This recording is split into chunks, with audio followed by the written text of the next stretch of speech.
Coucou à tous, j'espère que vous allez bien. Oui, du coup, on a une petite Lucky d'entrée, voilà, qui comprend pas trop ce que je fais en fait. Je pense que c'est pour ça qu'elle a décidé de participer à la vidéo. Bref, on se retrouve pour une nouvelle recette que je vous avais parlé dans la vidéo précédente. Euh, J'espère qu'elle vous plaira autant qu'à moi, parce que vraiment je la surkiffe. J'espère que vous pourrez la tester éventuellement aussi. Ça serait super chouette. Et que vous me disiez en fait voilà, dans les commentaires ou éventuellement sur Instagram. Vous pouvez également me suivre et du coup m'écrire. C'est souvent plus facile pour échanger tout ça sur Instagram. Mais bon, vous pouvez tout à fait le faire en commentaire. Ça sera avec plaisir que j'y répondrai. Et voilà. Bon, faut savoir, j'ai un petit secret à vous avouer. C'est la deuxième fois que je tourne cette vidéo. Tout simplement parce que la première, j'avais pas fait ce qu'il fallait. Enfin voilà, au niveau du montage, j'avais pratiquement fini le montage. Quand j'ai décidé de la retourner, simplement parce que je trouvais qu'elle n'était pas claire. Donc j'espère que celle-là sera beaucoup plus claire. Voilà, je vais tout faire en sorte, en tout cas, pour pas partir dans tous les sens. Parce que ça, c'est un peu moi. Voilà, j'ai tendance à partir à droite, à gauche, et du coup ça n'a plus d'intérêt. Enfin voilà, du coup ça gâche un peu le pourquoi du comment, donc la recette en elle-même. Et je trouve qu'elle mérite vraiment qu'elle soit tournée et surtout montée comme il faut. Donc je pense qu'elle mérite vraiment que je retourne cette vidéo. Donc voilà, c'était le petit secret. Bon, une intro beaucoup trop longue, comme d'habitude, j'ai envie de dire. Je tenais à vous le dire, simplement en fait pour que vous me fassiez des retours voilà, sur la vidéo qui va suivre. Si vous avez des choses à redire, des choses qui ne sont pas claires, n'hésitez surtout pas à me le dire. Ça peut que me servir pour la suite, pour les prochaines vidéos. Voilà, je veux vraiment que ça soit le plus clair possible, le plus rapide, pour pas que vous ayez 36 000 informations. Moi, je trouve que c'est sympa quand on a la recette, même si j'aime quand les gens blablatent un peu autour. Mais voilà, si vous préférez que ça soit plus structuré, plus détaillé au niveau des produits ou pas, enfin voilà, dites-moi ce que vous en avez pensé dans les commentaires. Ou encore une fois sur Instagram, comme vous le souhaitez, ça m'ira très bien. N'hésitez pas à mettre un petit like. N'oubliez pas la petite cloche si vous ne voulez pas manquer les prochaines recettes, parce que il y en a plein qui vont arriver. Du coup, voilà. Du coup, je vous laisse avec la vidéo. Je vous fais des bisous.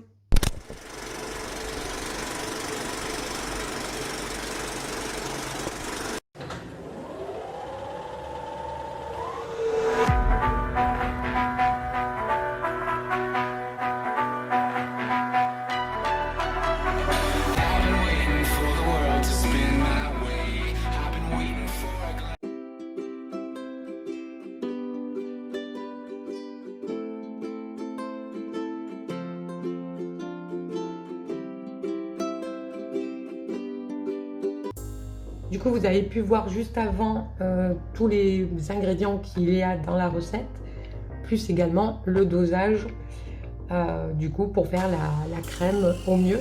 Là, maintenant, du coup, je vais juste vous faire voir, du coup, comment la réaliser.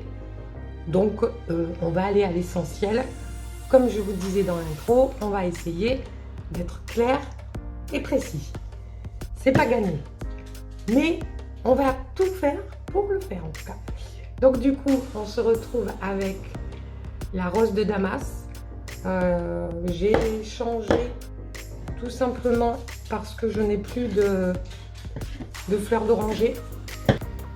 Donc on est sur 19 de rose de Damas. Hop. Bon, c'est qu'il n'y a pas besoin de faire la carte puisque il y était déjà. Donc 19. Voilà, donc là on est beaucoup trop.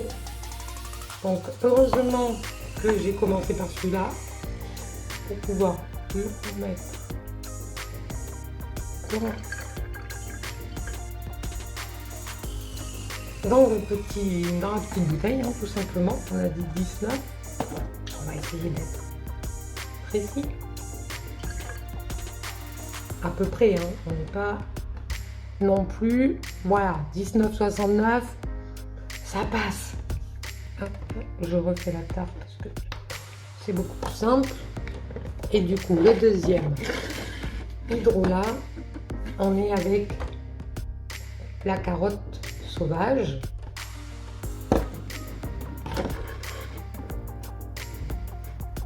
Donc, le deuxième avec la carotte sauvage, qui a vraiment des vertus, déjà comme vous le savez, au niveau des peaux ternes, elle fait des miracles. Ensuite, elle tonifie également la peau et du coup, elle hydrate également. Pareil pour la rose de Damas. J'ai pas précisé, mais la rose de Damas est vraiment chouette. Alors pour les peaux un peu plus matures, mais pas que, hein, puisqu'elle prévient en fait la peau du vieillissement. Elle hydrate, elle tonifie et également moi je l'utilise dans mon eau dodo parce qu'elle a des vertus apaisantes pour tout ce qui est esprit, cœur. Voilà, elle est, je trouve, super chouette pour un peu tout. Elle est assez complète, que ça soit pour la peau, pour les crèmes, que ça soit même pour les shampoings également, puisqu'elle a un côté apaisant. Donc pour les peaux irritées, elle est géniale. Irritée ou un petit peu acnéique. Voilà. Et du coup pour le cuir chevelu qui peut avoir des squames par moment ou simplement des démangeaisons, elle est super. Donc je trouve vraiment la rose de Damas pour plein de choses. Elle touche vraiment à tout votre corps, que ça soit intérieur, extérieur. Elle est géniale. Et l'odeur, bon ça sent la rose quoi. Voilà, c'est génial. Voilà, je vous ai expliqué les propriétés des deux hydrolats. J'ai déjà mis donc la rose de Damas. Donc on continue avec la carotte sauvage. Donc toujours 19, hein, puisqu'au total c'est 38 grammes d'hydrolat. Donc on va essayer cette fois-ci de ne pas faire de bêtises. Hop, on peut y aller un petit peu plus. Hop, voilà. Bon, toujours un chouïa de plus. Si vous vous trompez comme moi, c'est pas un souci.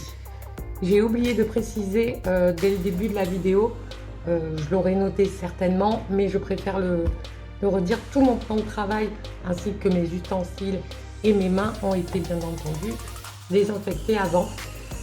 J'ai toujours mon petit cheap sheet qui est là, voilà. Voilà, donc il va falloir que je le remplisse. Mais du coup, voilà, à portée de main, parce que même quand je bouge et tout ça, voilà, je préfère en permanence, je m'en remets sur les mains tout le temps. Parce qu'on ne sait jamais, je préfère prendre le plus de précautions possible pour éviter toute contamination, voilà, que ce soit de microbes, de poils éventuellement, j'ai des animaux. Donc du coup, voilà, je prends un maximum de précautions. Surtout en plus quand on est sur des soins au niveau de la peau, ça reste quand même très important. Donc, petit aparté fait. On continue. Donc là, j'ai mon hydrolat que je mets de côté. Alors moi, je mets tout dans ma petite casserole. Tout simplement parce que c'est plus simple. Et je trouve, voilà, ma crème est toujours nickel après. Je sais que souvent les personnes différencient et ensuite font chauffer l'un et l'autre, c'est-à-dire font chauffer souvent la phase aqueuse et la phase huileuse séparément pour les emmener au même degré de chauffe. Écoutez, moi j'ai jamais eu de souci, vraiment. L'hydrolat, je ne la fais pas chauffer. J'éteins mon feu une fois que tout a bien fondu. Et ensuite, je mets mon hydrolat et ensuite, j'effectue mon mélange. Voilà. Du coup, je sais pas trop. En tout cas, moi, je fais comme ça. Vous n'êtes pas du tout obligé de faire comme ça. En tout cas, pour moi, ça fonctionne. Donc je continue comme ça. Donc on va enchaîner avec le cœur de crème. Donc on continue avec le cœur de crème. Le cœur de crème. Donc j'espère que vous voyez bien parce que j'avoue que sur cet appareil, j'ai aucun retour. Donc j'ai placé ma caméra et ensuite, voilà, je sais à peu près jusqu'où elle filme et tout ça, donc je devrais être pas trop mal. Mais voilà, j'espère être plutôt bien cadré et que vous voyez bien tout. C'est pour ça que j'ai mis 2 caméras aujourd'hui. Enfin, appareil photo et téléphone. Donc, j'ai dit 6 grammes de cœur de crème.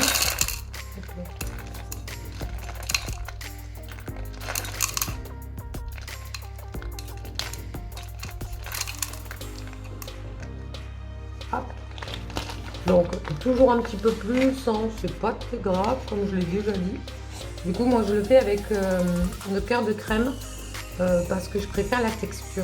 J'ai déjà testé à Noël, j'ai fait les petites crèmes cadeaux de Noël.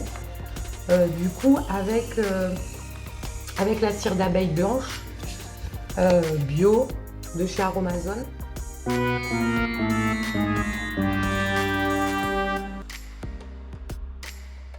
C'est juste une question de goût au niveau de la texture. Je trouve qu'elle est un petit peu plus lourde avec la cire d'abeille plutôt qu'avec le cœur de crème. Elle est très légère, pénètre bien. Voilà, mais c'est vraiment une question de goût, tout simplement. Avec la cire d'abeille, c'est très bien aussi. Ça fonctionne parfaitement. Donc, nous avons nos 6 grammes. Ensuite, on va rajouter la coco. On est bien à 0. Donc, 8 grammes de coco. Alors, je pense que je vous détaillerai, enfin, pas je pense, c'est sûr. Je récapitulerai toutes les propriétés de tous les produits que j'ai utilisés pour faire la crème dans la description. Mais du coup, voilà, il faut savoir que par exemple, la coco est très nourrissante. Pour les cheveux, par exemple, elle aide à faire briller les cheveux. Elle aide également à hydrater fortement. Voilà, que ce soit pour les cheveux, pour le corps, pour un peu tout. On peut également l'utiliser en nettoyant intime. C'est une huile végétale que j'essaie d'utiliser le moins possible. Que j'utilise essentiellement juste pour ma crème. Voilà, donc ça c'est l'huile de coco que j'ai déjà mis. Donc on va mettre le macérat de vanille, un petit peu pareil que la coco, sauf qu'elle a pas, elle a vraiment juste des propriétés hydratantes, voilà, apaisantes également, et une odeur, bon, comme la coco, quoi, on va dire, c'est des odeurs un petit peu paradisiaques, voilà, qui nous font voyager. Donc j'avoue que quand on met une crème, c'est quand même super sympa. Donc le macérat de vanille, je pense que c'est mon produit préféré. Voilà, parce que j'aime beaucoup l'odeur de vanille. Donc on va continuer au lieu de partir encore dans tous les sens. Donc on a déjà mis 8 grammes de coco, donc on va rajouter 7 grammes de macérat. Donc, du coup, vous ne voyez plus par au-dessus, mais on va tenter d'arriver à 7. Alors vraiment, j'espère quand même que ça sera agréable à regarder. J'ai allumé mon petit, je ne sais pas trop comment ça s'appelle. En tout cas, c'est pour faire chauffer au bain-marie, parce que la cuisson directement abîmerait tous les ingrédients qu'on a mis dedans, et surtout ferait en sorte que toutes les propriétés surtout ne soient plus là. Donc on ne cherche pas ça, hein. On a envie de cocooner sa peau, de faire du bien à sa peau, donc on va la faire chauffer au bain-marie. Mais après vous n'êtes pas obligé d'avoir ce bol chauffant, vous pouvez simplement le faire sur le gaz, sur le feu, peu importe du moment que c'est au bain-marie. Donc là, je vais faire chauffer. On se retrouve dès que tout est fondu pour ajouter du coup l'hydrolat. Donc la crème et les huiles sont fondues. Je ne sais pas. J'ai peur de faire une bêtise. Ah voilà, tout est fondu. On rajoute l'hydrolat. Hop. Et là, eh bien, il va falloir remuer jusqu'à ce que ça refroidisse. Tout simplement.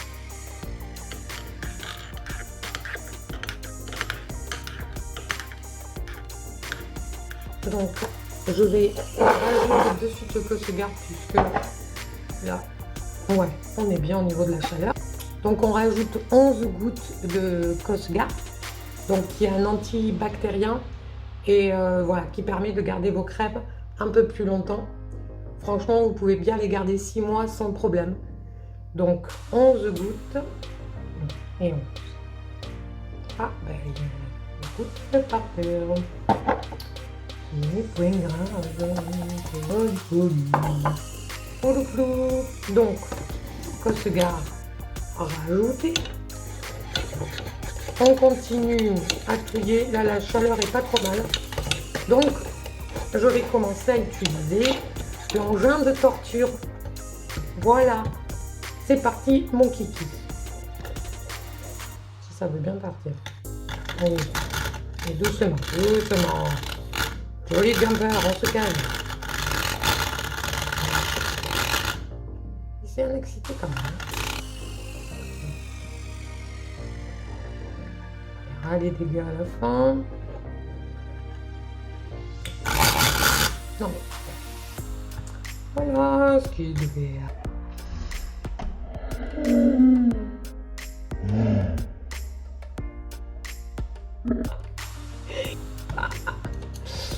J'arriverai jamais à ce bâton.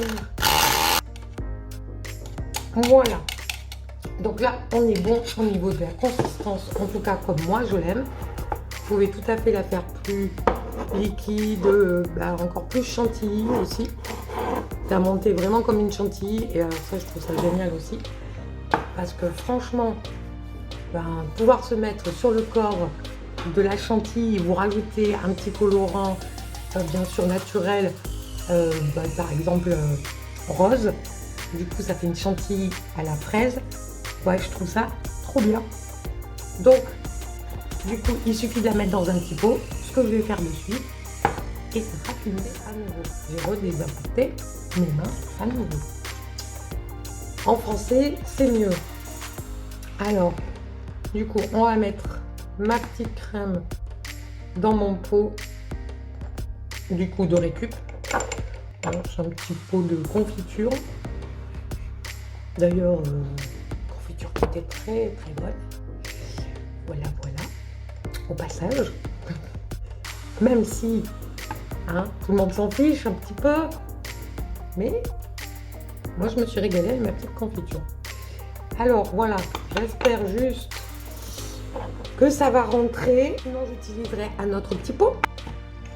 Donc bien entendu, mes petits pots ont été désinfectés avant. Je préfère le répéter parce que vraiment, c'est super important pour la conservation de votre produit. Mieux vous aurez protégé et bien désinfecté et ainsi de suite, plus vous pourrez garder votre produit plus longtemps. On finit la crème dans le petit pot. On va racler le fond pour en laisser le moins possible dans la casserole. Bon, après moi, ce que je fais du coup, c'est que tout ce qui reste dans le fond de la casserole, en fait, tout simplement, je l'utilise pour mes mains, mes bras, enfin voilà. Du coup, pour éviter d'en jeter le moins possible. Parce que vraiment, c'est une crème qui est juste géniale. D'ailleurs, ma belle-sœur, du coup, l'a utilisée très récemment pour ma nièce. Du coup, puisqu'elle avait le nez irrité. Et du coup, elle lui en a mis un petit peu sur les ailettes du nez. Et bien apparemment, ça a super bien fonctionné. Comme disait ma sœur, ça a été radical. Comme elle a un pouvoir très hydratant, Mais du coup, elle lui a soigné le nez. Dès le lendemain, les rougeurs étaient disparues. Donc, je trouve que c'est chouette à savoir. Également, pour l'esprit, et juste divin. Vraiment, il y a un côté apaisant, cooling. Vous vous sentez bien pendant que vous mettez votre crème. Voilà, une petite pause. Hein, dans cette vie, souvent un petit peu dans le speed, dans... Ah, il y a toujours quelque chose à faire. Mais là, quand vous mettez votre crème, bah, vous mettez pause. Et juste, vous kiffez ce moment. Voilà, en tout cas, moi, c'est mon cas. Et tous ceux qui ont pu la tester. Nous avons Lucky qui a vu quelque chose. Tous ceux qui ont pu la tester l'ont également adoré. Donc voilà, je peux que vous encourager à essayer de votre côté. Et surtout, bien sûr, hein, comme je vous ai dit en intro, si vous la testez, vous me le dites. Bon, finalement, le petit pot, je sais pas si vous le voyez vraiment. Finalement, le petit pot est pratiquement rempli, donc ça va. Il fait pas ridicule, j'avais un petit peu peur. Hein. On se retrouve tout de suite pour que vous voyez la crème d'un peu plus près. La tester sur ma main, pour que vous voyez comment la peau l'assimile, comment la peau la boit. Et vous dit merci également. Voilà, donc je vous fais voir la crème d'un peu plus près. Donc c'est rigolo, la texture on dirait vraiment un petit peu du yaourt. Voilà, et je vous fais voir de suite comment elle pénètre sur la main. Mais vraiment c'est super rapide quoi, vraiment. Donc là, vous pouvez voir un peu plus près sur la main. Hop. Et vraiment, enfin je coupe pas exprès pour vous faire voir comment la crème est bue par la peau très rapidement. Moi, ça m'a vachement étonnée au départ. Donc, voilà. Parce que j'avais l'habitude des crèmes quand même qui mettaient du temps à sécher et à être bues. Et du coup, des fois, c'est pas très pratique quand vous devez vous habiller vite derrière. Ça colle un peu, quoi. Donc, et celle-là, franchement, j'ai beaucoup moins de soucis qu'avec les autres crèmes. Donc, et la peau est, elle est juste super douce, quoi. Donc là, vous pouvez voir que il n'y a pas d'effet de brillance à outrance. On voit qu'elle est nourrie, certes, mais normal. Ça brille pas de mille feux, alors que je viens juste de la mettre, quoi, vraiment. Et puis, vous avez pu voir que j'en ai mis quand même assez. Donc, comme promis, du coup, ben, vous avez pu voir la crème d'un peu plus près pour vous faire une idée un peu plus juste de la crème. Voilà, vous retrouverez toutes les infos dans la description. En tout cas, si vous testez la crème, ben, dites-le moi. Soit du coup, vous pouvez soit me suivre sur Instagram ou m'écrire un commentaire sur la vidéo. Donc, vous retrouverez mon Instagram du coup dans la description. Et voilà, donc vous choisissez où vous voulez m'écrire si vous testez cette crème. En tout cas, ça sera avec plaisir et je serai trop contente de savoir que vous l'avez testé, franchement, et de me dire ce que vous en pensez surtout. Ça peut être quand même super intéressant de savoir si vous la trouvez peut-être trop grasse ou pas assez. Les odeurs, peut-être que vous, bah, ça vous plaira pas. Alors après, c'est sûr que ça peut pas plaire à tout le monde, c'est assez sucré. Mais voilà. En tout cas, dites-moi tout, soit dans les commentaires ou sur Instagram, comme je vous l'ai déjà dit. Voilà, écoutez, je vous fais des bisous et je vous dis à très bientôt.